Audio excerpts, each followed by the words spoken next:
افغانستان کی سرزمین اگر استعمال ہو تو صرف پاکستان خلاف ہو رہی ہے.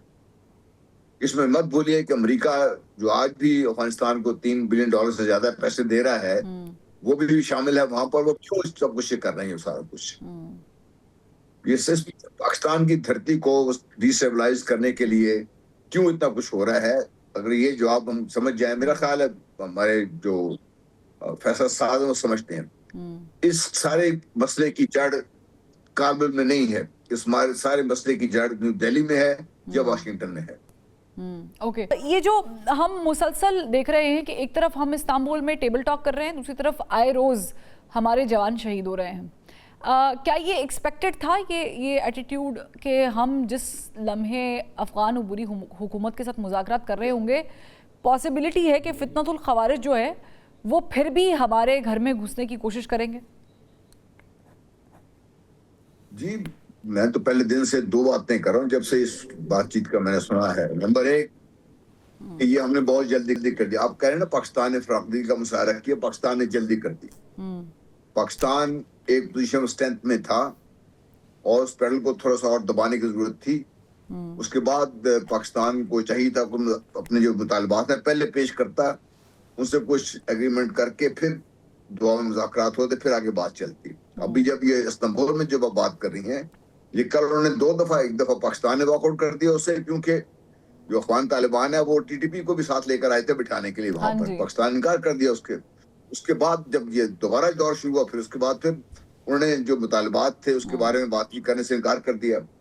تو مجھے تو شک یہ تھا, لیکن مجھے امید یہ بھی تھی کہ شاید کوئی نہ کوئی معاہدہ ہو جائے گا جس کے بعد مسائل کا حل کے لیے ہم چل پڑیں گے. لیکن having said that, دیکھیے یہ جو طالبان کی جو رجیم ہے اس وقت افغانستان میں, جو اس وقت پراکسی ہے, ٹوٹل پراکسی ہے, اور وہ پراکسی ہے بھارت کی, وہ پراکسی ہے جو ادر انٹرنیشنل پاورز کی. اور وہ جب تک وہ نہیں تیار ہوں گے طالبان کو, جب تک اس قسم کا کوئی پریشر نہیں ہوگا طالبان کے اوپر کہ ان کی اپنی جو شہرہ گز پہ انگلی نہیں پڑے گی, طالبان یہ اسی سے قابو نہیں آئیں گے ہمارے. یعنی آپ کہہ رہے ہیں کہ اگر نقصان نہیں اٹھائیں گے تو پھر شاید ان کو سمجھ بھی نہیں آئے گی, کیونکہ بہت ساری اور بھی چیزیں ہو رہی ہیں. شاید کنی صاحب, if you can hear me, please answer this. کیا ہم سفارتی سطح پر اس کو کیا سفارتی سطح پر ہم افغانستان کو انگیج کر سکتے ہیں, جو کہ ہم کر بھی رہے ہیں, کوشش تو کر رہے ہیں, وہاں سے پازیٹیو آپٹمسٹک رسپانس شاید اس طریقے سے نہیں آ رہا, لیکن کیا سفارتی سطح پر یا دیگر ملکوں کو انگیج کر کے, چائنا کو یا دیگر ممالک کو جو دوست ممالک ہیں جس میں ٹرکی بھی شامل ہے, کچھ نکل سکتا رستہ؟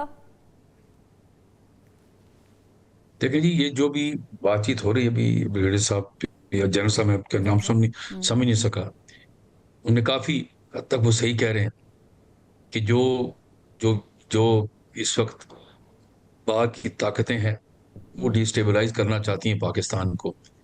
میں تو یہ سمجھتا ہوں کہ امپورٹنٹ ہے کہ اس وقت ابھی پریزیڈنٹ ٹرمپ صاحب نے پھر جاتے ہوئے جاپان اور جب وہ اپنے ساؤتھ ایسٹ ایشیا کے ٹور پہ گئے ہیں, پھر کہا میں جنگ رکوا سکتا ہوں. اس کا میں فائدہ اٹھانا چاہیے. بیہائنڈ دا سینز بہت کام ہوتے ہیں ڈپلومیسی میں, اور یہ ہے کہ جو ابھی بات انہوں نے کی تھی, سب سے امپورٹنٹ چیز یہ ہے جو ہتھیار چھوڑ گئے ہیں پیچھے, امریکہ ہتھیار چھوڑ گیا ہے, یہ سب سے امپورٹنٹ چیز ہے کہ ہتھیار کو واپس لیا جائے. وہ بیگرام بیس کی بات کرتے ہیں, اس کو چھوڑ دیں, ہتھیاروں کو واپس لیں. میں آپ کو مثال دیتا ہوں, میں ویٹنام میں سفیر رہا ہوں.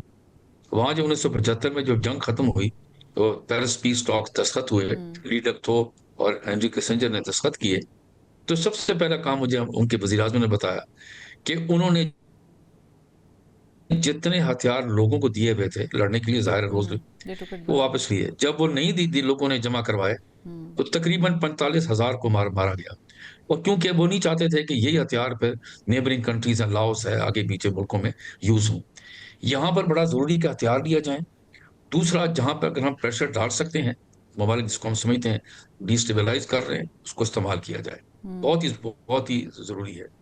اب آپ آ جائیں اس کے اوپر افغانستان کی جو ابھی بات چیت ہو رہی ہے.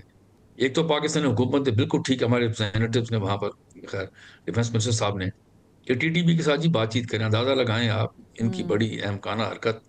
بھائی اس کو ہم کیوں کریں, اس اینٹی کو کیا کریں؟ کیا حکومت پاکستان ملکوں کو چھوڑ کے ان لوگوں سے بات چیت کرے گی؟ ہم تو یہ چاہتے ہیں کہ افغانستان ان کو رین ان کریں, ان کو اجازت نہ دیں کہ یہ اپنا علاقہ ہمارے خلاف یوز ہو.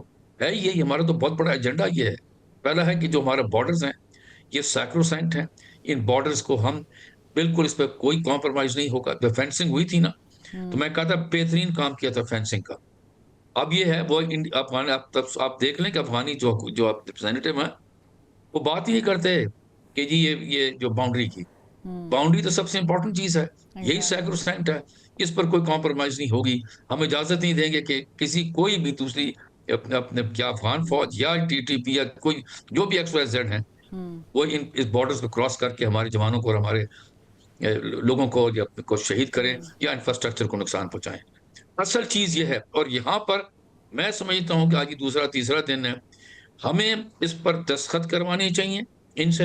لیکن دوسری چیز ابھی آپ نے چیز بات پہ کی تھی دستخط کرانے چاہیے کیونکہ سامنے سے پاکستان کا تو بڑا فارم مطالبہ ہے کہ دہشت گردی کے لیے آپ زمین استعمال نہ کریں, but on the other hand ہمیں ابھی تک یہ اسٹیٹ کلیئر نہیں ہوئی ہے کہ وہ ہم سے ان ریٹرن کیا مانگ رہے ہیں, کیونکہ وہ بھی بڑے کنفیوزڈ ہے کہ آیا ہم نے پاکستان کے کچھ لے دے کے کرنا ہے مسئلہ حل, یا ہم نے تو بھارت میں کہنا وہ کرنا ہے. میں آپ کو یہ بتا دوں, میں بھارت کی بات نہیں کرتا. آپ کیا سمجھتے ہیں کہ وہ افغانیوں کو پتہ نہیں ہے؟ بالکل پتہ ہے ان کو. کئی سالوں سے تو وہ جنگ لڑ رہے ہیں اندر افغانستان کی فوج, ان کو پتہ نہیں ہے اپنے علاقے میں سب کچھ پتہ ہے. وہ یہ نہیں چاہتے کہ یہ بارڈر والا معاملہ کوئی ہم اس پر ہم کوئی ہم کمپرومائز کر دیں. نو, کبھی نہیں ہوگی. یہ میں آپ کو بتا دوں, وہ ان کو سب پتہ ہے وہ کیا چاہتے ہیں. میں آپ کے اس سے آگے جاؤں گا. اگر یہ اگریمنٹ ہونی چاہیے, بلیک اینڈ وائٹ بھی ہونی چاہیے. اس پر یہ 1 پوائنٹ ایجنڈا سب سے امپورٹنٹ, اجازت نہیں ہوگی کہ آپ کا یہ بارڈر جو ہے وہ استعمال کیا جائے. اس پہ سیکروسینٹ ہے بارڈر جو ہے وہ, اس پہ کوئی کمپرومائز نہیں. اس کے اوپر ابھی آپ نے بات کی تھی نا, ہمیشہ ایسی سینسٹیو اگریمنٹس کے اوپر جو ملک ہیں کچھ گارنٹرز ہوتے ہیں, یہ مانیٹر کرتے ہیں. ان میں سمجھتا ہوں سب سے امپورٹنٹ ہوگا روس ہوگا, چین ہوگا, ایران ہوگا اور ٹرکی اور قطر. ان ملکوں کو ضروری ہے جن کا انٹرسٹ ہے, کیونکہ یہ جو دوسرے ملکوں کے نام لیا ہے ان کو بھی انہوں نے کیوں بات چیت کرتے رہتے ہیں ان کے ساتھ یہ روس اور چین. وجہ یہ ہے کہ یہاں پر ان کو جو دہشت گردی ہے وہ ان پر امپیکٹ ہوئی ہے. انہی کے دہشت گرد جو ہیں جو ان علاقوں میں ان ملکوں میں جو مسئلہ مزاج کریٹ کیے ہیں وہ یہاں رہ رہے ہیں افغانستان کے اندر. میری تو حیرانگی اس بات پر ہے کہ افغانستان کی جو یہ انٹرم گورنمنٹ ہے یہ سکون کیوں نہیں چاہتی. جو ملک جن کی ملکوں میں اتنے دیر ہوتی ہیں جنگیں ہوتی ہیں, وہ تو کہتے ہیں شکر کرتے ہیں اللہ کا کہ یار جنگ ختم ہوئی, اب ہم فوکس کریں کہ اپنے لوگوں کی امپرومنٹ, لائف امپرومنٹ ہے, اکنامک لائف ہے, ایجوکیشن ہے, ہیلتھ ہے, یہ چیزوں کو کریں گے ہم. بجائے یہ کہ ابھی تک اسی میں لگے رہیں کہ بھئی ہم جو اگلا بارڈر وہ بھی لینا ہے. بہت زیادہ لمبا عرصہ ظاہر ہے کہ ویری رائٹ کہ ان کو بھی سوچنا چاہیے. بٹ یہاں پہ ایک چھوٹا سا سوال ہے, میں دونوں سے کرنا چاہوں گی. جن صاحب آپ پہلے بتا دیجیے گا, پھر میں شاید کانی صاحب کی طرف اسی سوال کو لے کے جاؤں گی.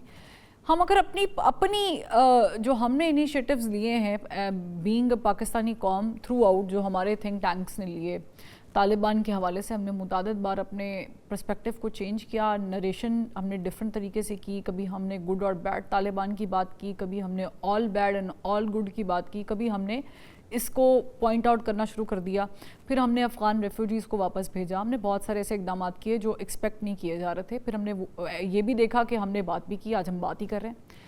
Where do you see us leaking basically? دو تین چیزیں بڑی اس میں بات ہیں. ایک تو یہ جب میں بھی بات کی, شاہد صاحب نے بات کی ہے کہ بھئی تحریک طالبان کو ساتھ لے کے جانے کا مقصد بڑا واضح ہے کہ وہ باقاعدہ اس کی سرپرستی کر رہے ہیں, تو یہ تو انٹرنیشنلی ریکگنائز انہوں نے خود ہی کروا دیا اس چیز کو, اس لیے پاکستان کے لیے آسان نہیں تھی. دوسری چیز جو جس طرح بھی بات کر رہے شاہد صاحب, میں جب یہ دوحہ مذاکرات لے گئے تو میں اس کو بھی کہا تھا کہ نمبر 1 پوائنٹ سب ایک ہونا چاہیے, there is not a dual land, this international border, that's it.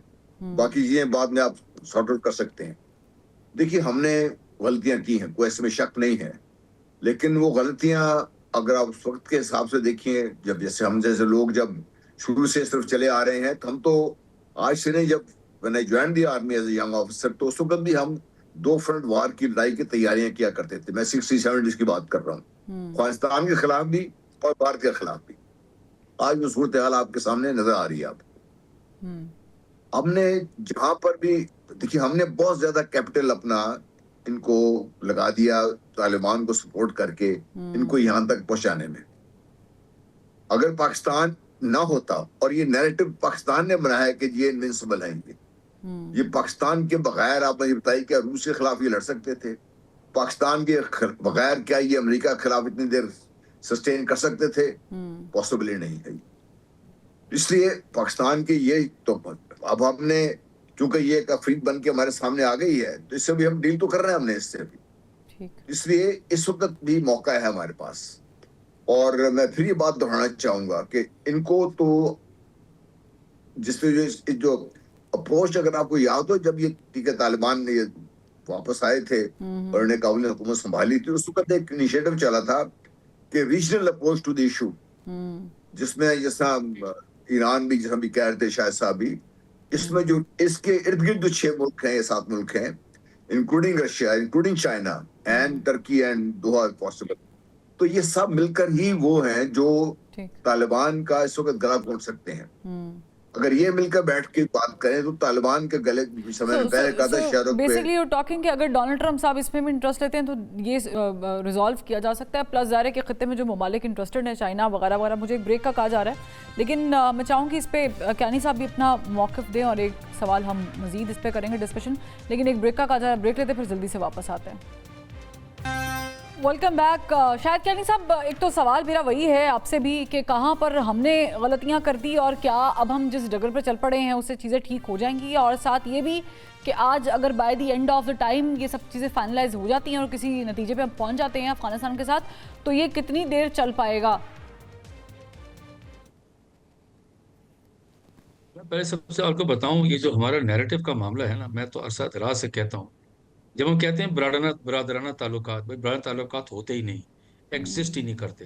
اگر ہوتے تو یہ آپ کو 1947 میں آپ کی مخالفت نہ کرتا یو این کی ایڈمیشن میں, ٹھیک ہے جی, میں بتاؤں تو یہ سے ہم جتنی جلدی جان چھڑا سکیں چھڑا لیں کہ یہ کوئی برادر تعلقات نہیں ہوتے, نیشنل انٹرسٹ میں ریلیشن شپ بنائی جاتی ہے. یہ تو ہو گیا بات. ابھی آگے چلیں تو میں آپ کو یہ بتاؤں کہ دیکھیں یہاں پر افغانستان کی حکومت کو سوچنا چاہیے, بالکل سوچنا چاہیے, اتنے وہ بالکل بچے نہیں, ان کو پتہ ہے کہ ان کی یہ جو ریجڈیٹی ہے اور جس کی وجہ سے یہ ریجن کے اندر ایک بڑا خطرناک قسم کی ڈی اسٹیبلائزیشن ہو رہی ہے, کیونکہ یہاں اکنامک جو کوریڈور بننا تھا سینٹرل ایشیا میں جانا تھا, عرصہ دراز سے بند ہوا ہے. خود افغانستان کی اپنی اکانومی افیکٹ ہو رہی ہے, ٹرانزٹ ٹریڈ ان کی بند ہوئی ہے. دوسرے ممالک جو ارد گرد ہیں وہ ان کو شک و شبہات سے دیکھتے ہیں کہ یہ کیا یہ افغانستان کیا کر رہا ہے. تو یہ, اور پھر میں بتاؤں گلوبلی جہاں پر اس وقت جو دنیا کی حکومتیں ہیں بڑی, وہ دیکھ رہے ہیں یوکرین کی جنگ کب بند ہوگی اور غازہ کا کیا بنے گا. یہ تیسرا جو فیکٹر آ گیا نا پاکستان افغانستان کی یہ جو کانفلکٹ ہے, یہ ان کے لیے یہ سٹمک نہیں کر سکتی. باقی ملک جو ہیں وہ چاہتے ہیں کسی طریقے سے یہ چیز بند ہو, اور یہ دونوں کے ملک جس طرح افغانستان کو چاہیے کہ وہ سگنیفیکنس آف کو ایگزسٹنس کو سمجھے. جب یہ بارڈرز ہوتے ہیں کہتے ہیں ٹیرنی آف جیوگرافی. اب جیوگرافی جو ہے وہ جو آپ کے ہمسایہ ملک جو ہیں آپ خود چوز نہیں کرتے, وہ بن جاتے ہیں. جب ہوتے ہیں تو آپ ان کے ساتھ جی you don't choose your neighbour, تو آپ کو ایک پیسفل کو ایگزسٹنس کی پالیسی اپناتے ہیں تاکہ بے شک پیار محبت چھوڑ دیں, پیسفل کو ایگزسٹنس ہو آپس میں and for that I think very clear headed, کیونکہ اگر تو یہ مذاکرات نہیں ہوتے تو خواجہ آصف صاحب تو یہ پہلے ہی میڈیا پر آ کر بتا چکے ہیں, اگر نہیں ہوتے تو پھر دوسرا آپشن تو ہمارے پاس کھلا ہوا اور وہ ہم کر بھی رہے ہیں, پھر ہم اپنے طریقے سے اس کو ہینڈل بھی کریں گے. لیکن جنرل صاحب ایک اور معاملہ ہے, اور وہ یہ ہے کہ جو اکسا رہا ہے افغانستان کو یعنی بھارت, وہ ایک اور ایڈونچر کرنے کی تیاری میں لگتا ہے, کیونکہ سر کریک ہو گیا یا پھر کچھ آف رن ہو گیا, یا پھر ہم ترشول جو ان کی وہ تینوں افواج کی جو موکس ہیں وہ دیکھ رہے ہیں, اور یہ وہ شاید یہ تاثر دینے کے لیے کر رہے ہیں کہ ہم دوبارہ کوئی ایڈونچر کرنے والے ہیں مئی جیسا, یا کیا ہے, یہ کیا میسج ہے؟ دیکھیں جو خطرناک ترین صورتحال ہو سکتی ہے نا وہ میں آپ کے سامنے رکھ دیتا ہوں, پھر آگے چلتے ہیں. نمبر 1 یہ کہ یہ جو بھی مذاکرات چل رہے ہیں استنبول میں جیسے بھی یہ لیکن ویسٹرن بارڈر ہاٹ ہو جائے اور پاکستان کی جو انٹینشن ہے وہ ڈیوائڈ ہو جائے. دوسرا یہ ہے کہ پاکستان کے اندر سے دہشت گردی کو اس طرح بڑھایا جائے کہ پاکستان کے اندر بھی مسائل بن جائیں پاکستان کے لیے، اور پھر بھارت تیار بیٹھا ہوا ہے کہ وہ بھی پاکستان کے خلاف اپنی جو مہم جو ہے اس کو جاری رکھے، کیونکہ بھارت کو جتنی سبکی اٹھانی پڑی ہے مئی میں، اور جس طریقے سے بھارت کا جو ایک امیج تھا انٹرنیشنلی وہ پاش ہو گیا ہے، بھارت اپنے آپ کو ریگین کرنے کے لیے جو اس نے اتنی اسٹریٹجک اسپیس اس کے پاس تھی لوز کر دی ہے، اس کو ریگین کرنے کے لیے بھارت کچھ یہ کرنے چاہ رہا ہے اور یہ کرنے جا رہا ہے وہ۔ تو اس لیے پاکستان کو یہ تو سب سے خطرناک صورتحال یہ ہمارے لیے ہو سکتی ہے یہ، لیکن جہاں تک بھارت کا تعلق ہے، بھارت جو ہے وہ موقع کی تلاش میں ہے کہ پاکستان کے خلاف ایسی مہم جوئی کرے جس سے بھارت کے اندر بھارت کے اپنے عوام کو، بھارت کی اپنی فوج کو اور دنیا کو یہ واقعہ یہ سمجھ آ جائے کہ بھارت ایک طاقتور ملک ہے اور جو کچھ کرنا چاہے وہ کر سکتا ہے، اور پاکستان کو وہ خدا نہ خواستہ کوئی نقصان پہنچا سکتا ہے۔ یہ وہ تاثر دینے کے لیے بھارت نے کچھ نہ کچھ تو کرنا ہے، کیونکہ یہ سب کچھ جو اس کا امیج پاش ہوا ہے، اب اس کو ریگین کرنے کے لیے تیاریوں میں لگا ہوا ہے۔ یہ ابھی کرتے ہیں، کچھ ایسا بات کرتے ہیں، یہ تو انہوں نے کرنا ہے۔ اس کے ساتھ جو مثلا میں نے کہا نا خطرناک صورتحال یہ ہوگی، خدا نہ خواستہ جو میں دوسری جو چیزیں ساتھ ہو جائے، تو پاکستان کے لیے یہ جو افغانستان کا اونٹ ہے اس کو کسی نہ کسی کل بٹھا دینا پاکستان کے لیے بھی امپورٹنٹ ہے۔ لیکن بیفور ٹائم ہمیں یہ دیکھنا ہے کہ ہمارے ویسٹرن بارڈر پر بھی امن رہے، اور پھر ہم ایسٹرن بارڈر کی طرف بھی آئیں گے، اور چونکہ لاسٹ منٹ چل رہے ہیں میں چاہوں گی کہ کینی صاحب بھی اس پہ اپنی رائے دیں۔ کینی صاحب، ویسے تو ہم نے دیکھا کہ مئی کے بعد ہم نے سفارتی سطح پر بھارت کو پچھاڑا ہے، پراپر پچھاڑا ہے، اس میں کوئی دو رائے نہیں ہے، اور یہ ہم نہیں، یہ بہت سارے جو انٹرنیشنل جریدے ہیں وہ پاکستان کے بارے میں لکھ رہے ہیں، جیسے کہ آپ نے خود بولا کہ ڈونلڈ ٹرمپ صاحب ذکر بھی کرتے ہیں، بار بار کر رہے ہیں بلکہ۔ پر اب یہ جو ہو رہا ہے اس میں آپ کیا سمجھتے ہیں کہ what foreign policy should we have or attitude we have towards the issue before it comes to us؟ میں پہلے بتاؤں آپ کو، یہ جب پوسٹ پہلگام کے بعد جب یہ کانفلکٹ ختم ہوئی 4 دن کی، تو وہ ہمارا جو ہم نے ایک اپنی ڈیلیگیشن بھیجی 3 بڑے ملکوں میں، تو وہ تھا بیٹل آف نیریٹیوز، اس میں ٹروتھ نے پرویل کیا۔ جی جناب، وہ لے کر گئے، اور وہ امریکہ گئے، پھر وہ گئے بیلجیم جو یورپین یونین کا ہیڈ کوارٹر ہے، اور پھر گئے برطانیہ۔ تو بیٹل آف نیریٹیوز میں سچائی نے پرویل کیا۔ ہم تو عرصہ دراز سے کہہ رہے تھے، جب یہ ہوا تھا وزیر اعظم صاحب نے کہا کہ اس کی انٹرنیشنل انویسٹیگیشن کرا دیں پہلگام والوں کی، اور پھر اس کو کنڈیم کیا جو وہاں پر جو لوگوں کی جانیں گئیں۔ تو ہمارا بیٹل آف نیریٹیوز تھا کہ ہمارا اس میں کوئی ہاتھ نہیں ہے۔ اور پھر جو ہم نے پھر ہوا یہ کہ ہندوستان نے بھی اسی دوران ایک ڈیلیگیشن بھیجی، اور یقین کیجیے گا ان کو بڑی مونگی کھانی پڑی، ان کے نیریٹو کسی نے ایکسیپٹ نہیں کی، ہماری ایکسیپٹ ہو گئی۔ پھر ہماری امیج بڑی، ڈیفنس تو بڑی، وہ جو اسٹریٹجک تھی، لیکن ایک ہماری فارن پالیسی کی اس میں امیج میں تھی کہ ہم نے ایک پیسفل طریقے سے اس چیز کو اپنا شیئر کیا باہر کے ملکوں کے ساتھ۔ اور اب ہم یہ ہماری امیج اب اتنی ہے، نیچرلی اسپیکنگ انڈیا کو سٹمک نہیں کرتی یہ چیز، امریکہ تک نہیں، امریکہ نے اس چیز کو ہم نے ایکسیپٹ کیا کہ ہاں جی امریکہ نے یہ جنگ بند کروائی ہندوستان پاکستان کی، اور ایک میچورڈ کنٹری کی طرح۔ لیکن کیا ہم اسے بیفور ٹائم روک سکتے ہیں اپنی سفارتی تعلقات کی وجہ سے؟ کیونکہ انڈیا نے ہمیشہ یہ کیا، اڑی ہو، پٹھان کوٹ ہو، پہلگام ہو، وہ ہمیشہ سے پہلے بلڈ کرتا ہے نیریٹو اپنا کہ پاکستان یہ کرنے والا ہے، اور سفارتی تعلقات کو بھی یوز کرتا ہے، پھر اس کے بعد جب ہو جاتا ہے تو پھر روتا ہے اور پھر ثبوت کوئی نہیں دیتا۔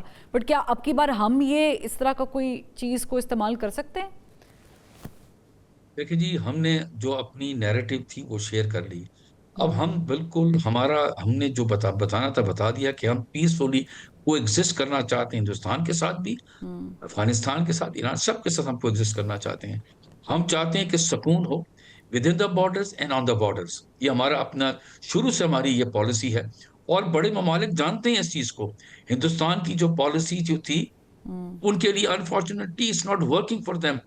میں یہ سمجھتا ہوں کہ ابھی میری اپنی اوپینین میں بھی جنرل صاحب نے کہتے ہیں کہ ہندوستان اس قسم کی کوئی بھی ایڈونچر نہیں کرے گا، میں بتا رہا ہوں آپ کو، کیونکہ دوسرے جو بڑے ممالک ہیں وہ بیٹھے ہوئے ہیں، ان کی طرف دیکھ رہے ہیں کہ بھائی انف از انف، اب آپ نہ کریں۔ اس کو کہنا کہ افغانستان کو کہ جی آپ یہ یہاں کریں، پاکستان کے خلاف کریں، میں سمجھتا ہوں کہ افغانی حکومت کو عقل کے ناخن لے، سوچے کہ ان کے ساتھ بھی کیا ہوا، ہندوستان کے ساتھ کیا ہوا، کیونکہ ہم چاہتے ہیں کہ سکون سے رہیں، وہ ایگزسٹ کریں، ورنہ اس کی جو جو اس کا جو ادر وے راؤنڈ جو ہے وہ ابھی خواجہ آصف صاحب نے خود ہی بتا دیا ہے. تو میں امید کرتا ہوں کہ سینٹی ول پریویل، ان میں عقل آئے گی. ابھی موقع ہے اس وقت، اور جو دوسرے بڑے ممالک ہیں وہ بھی ان کو بیہائنڈ دا سینس پر سمجھائیں گے کہ بھائی اب آپ بہت ہو گیا، ابھی آپ یہاں پر ایک دستخط کر جائیں. جو آپ کا ملک ہے اس کے بارڈرز کے اندر ہی رہیں. بارڈر کے متعلق کوئی بات نہیں، جس نے جنرل صاحب نے بھی کہا یہ ڈیورنٹ لائن، یہ ایک بارڈر ہے پاکستان اور انڈیا کا، پاکستان افغانستان کا، اس پہ کوئی کمپرومائز نہیں ہوگی. تھینک یو سو مچ شاہد کیانی صاحب for discussing things in detail. Lieutenant general retired Ghulam Mustafa صاحب بھی ہمارے ساتھ موجود تھے. اور اس کا ایک پہلو یہ بھی ہے کہ basically Modi wants an escape from the mega scandal that's going on.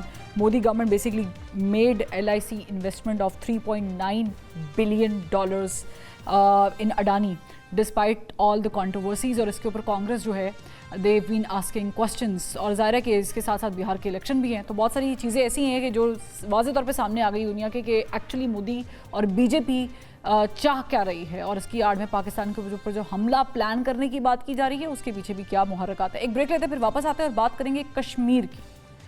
Welcome back. آج 27 اکتوبر کشمیر کا یوم سیاہ منایا جا رہا ہے کیونکہ سری نگر سمیت مقبوضہ جموں کشمیر پر بھارتی فوج نے قبضہ کیا اور 78 سال بیت چکے ہیں. 27 اکتوبر کو بھارتی افواج کا سری نگر پر قبضہ بین الاقوامی قوانین کی کھلم کھلا خلاف ورزی تھی.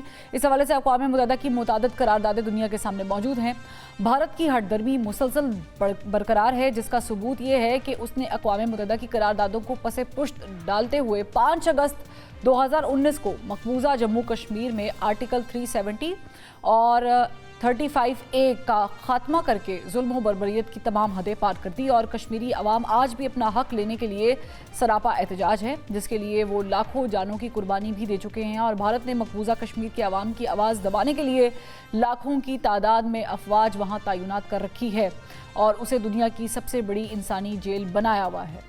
ناظرین، دوسری طرف آزاد کشمیر میں حکومت سازی کی تیاری ہے. پاکستان تحریک انصاف میں فارورڈ بلاک بننے کے بعد پاکستان پیپلز پارٹی آزاد کشمیر میں اپنی حکومت بنانے کے لیے مضبوط پوزیشن میں آ چکی ہے.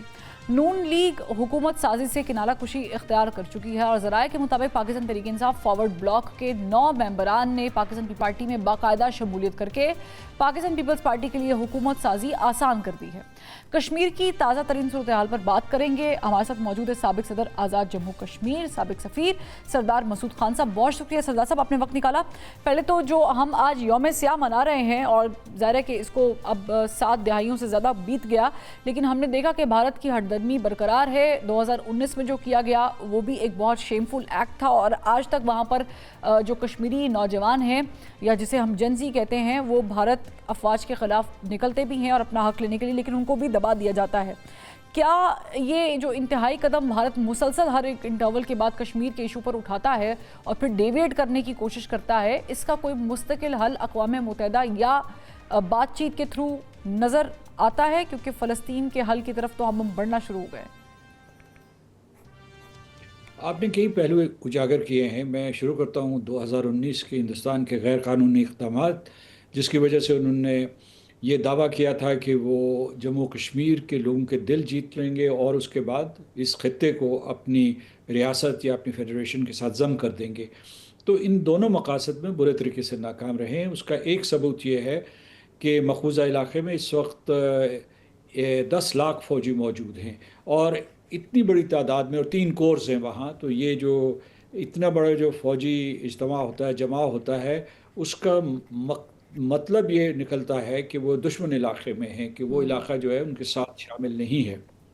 اور دوسرا یہ ہے کہ وہاں انہوں نے لوگوں کی آواز تو دبائی ہوئی ہے، لیکن وہ لوگ مسلسل جدوجہد کر رہے ہیں. اور دوسری طرف یہ ہے کہ پوری دنیا میں ان کے لیے آواز اٹھائی جاتی ہے. پھر میں صدر ٹرمپ کی اس بیان کی طرف آؤں گا جو انہوں نے مارکہ حق کے بعد دیا، اور انہوں نے بھی اور دنیا کے دوسرے کیپٹل نے بھی بجا طور پر یہ نتیجہ اخذ کیا کہ بھارت اور پاکستان کے درمیان صرف اور صرف کشمیر کی وجہ سے جنگ ہو سکتی، اور اس لیے اور وہ یہ جوہری جنگ بھی ہو سکتی ہے. تو اس لیے ان کہا کہ کسی طریقے سے ثالثی کے ذریعے، گفت و شنید کے ذریعے اس مسئلے کو حل کریں. میں تھوڑا پیچھے جاتا ہوں 1947 میں. تو میں یہ بتاتا ہوں کہ اسے ہم یوم سیاہ کہتے کیوں ہیں. کیا تاریکی ہے اس دن کے ساتھ جڑی ہوئی، وہ یہ ہے کہ ہندوستان نے کوئی لولے لنگڑے جواز دیے تھے سن 1947 میں مقبوضہ جموں و کشمیر کے اوپر قبضہ کرنے کے لیے. ان نہ کوئی قانونی بنیاد تھی، نہ کوئی سیاسی بنیاد تھی. اور یہ دیکھیے کہ جو انڈیا انڈیپینڈنس ایکٹ آف 1947 تھا، اس کے تحت یا اس ریاست نے پاکستان کا حصہ بننا تھا یا ہندوستان کا حصہ بننا تھا. لیکن دو اور کرائٹیریا تھے کہ بھئی جیوگرافیکل کانٹیگیوٹی ہونی چاہیے، جغرافیائی اتصال ہونا چاہیے، اور دوسرا یہ کہ آبادی کی اکثریت ہندو ہے یا مسلمان ہے. تو یہاں ہندو اکثریت تھی، مسلمان اکثریت تھی، اور وہ جو ہے مسلمان اکثریت پاکستان کے ساتھ شامل ہونا چاہتے تھے. 19 جولائی سن 1947 سردار محمد ابراہیم خان جو founding president of Azad Kashmir تھے، اس وقت میرا حال 32-33 کے تھے، انہوں نے اپنی رہائش گاہ سری نگر میں اپنی رہائش گاہ پہ قرارداد الحاق پاکستان پاس کروائی تھی، جس میں تمام سیاسی جماعتوں اور گروپس نے شمولیت کی تھی. میں یہ اس لیے بتا رہا ہوں کہ ان کا یہ جواز کہ چونکہ قبائلی داخل ہوئے تھے وہاں اس ریاست میں، تو اس لیے انہیں حملہ کرنا پڑا مہاراجہ کی اپیل کے اوپر.